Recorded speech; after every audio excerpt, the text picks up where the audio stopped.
नीम के पतइया पर लिखब माई के चिठिया हो कि लिखी चिठिया ना। हरियर सुगना से पठायब हो कि लिखी चिठिया ना। हरियर सुगना के पठा नीम के पतइया पर लिखब माई के चिठिया हो कि लिखी चिठिया ना। हरियर सुगना से पठायब हो कि लिखी चिठिया ना। चिठिया पवैते मैया ऐली मोर अंगनमा हो कि नाऊ मैया ना। कि नाऊ दुर्गा ना। गैली कलसा में समाई कि नाऊ दुर्गा। चिठिया पवैते मैया ऐली मोर अंगनमा हो कि नाऊ मैया ना। कि नाऊ दुर्गा ना। गैली कलसा में समाई कि नाऊ दुर्गा। कलसा ऊपर दियरा जलाइब कलसा ऊपर दियरा जलाइब जौआ रोपाइब हो कि नाऊ दुर्गा ना। अपना घरवा बोलाइब कि नाऊ दुर्गा ना। अपना घरवा बोलाइब कि नाऊ दुर्गा ना। पहिला कलशवा मैया भरली शैलपुत्री हो कि गंगा जल से ना। मैया के चरण धोलवली हो कि गंगा जल से ना। दूसरा कलशवा भरली ब्रह्मचारिणी के बोलवली हो कि दूध दही से ना। कैली माई के पूजन माँ हो कि दूध दही से ना।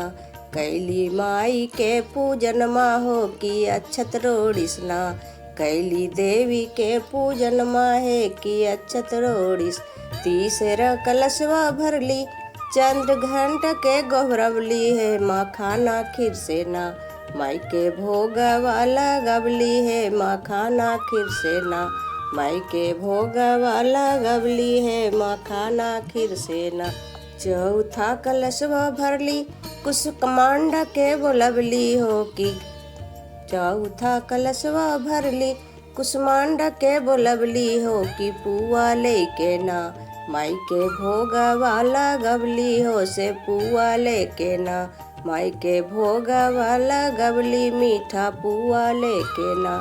माई के भोगवा लगवली मीठा पुआ लेके ना। पांचवा कलशवा भरली स्कंद के बुलवली हो कि हल्दी सिंदूर लेके ना। माई के कैली पूजन माँ हल्दी सिंदूर लेके ना। माई के कैली पूजन माँ हरियर दुबिया लेके ना। माई के कैली पूजन माँ हरियर दुबिया लेके ना। छठमा कलशवा भरली माँ कात्यायनी के बोलवली हो कि शहद लेके ना। मधुइया लेके ना। माई के भोगवा चढ़वली हो मधुइया लेके ना। माई के भोगवा चढ़वली हो शहदवा लेके ना। माई के भोगवा चढ़ावली मधुइया लेके ना। माई के भोगवा चढ़ावली। सातवां कलशवा भरली काल रात्रि के बोलवली हो कि काली मैया ना। हरदम काल से बचइए हो कि काली मैया ना। हरदम काल से बचइए हो कि काली मैया। आठवां कलशवा भरली महागौरी के बुलवली हो कि दूध से ना। माई के भोगवा लगवली हो कि दूध से ना।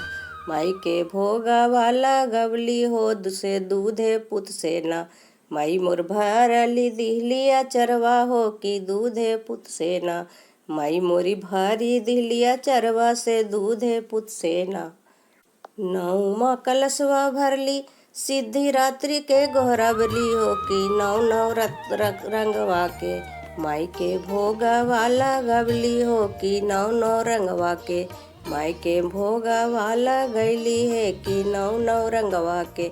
माई मोरी ना सब मनसा पूरा कैली हो से मैया मोरी ना।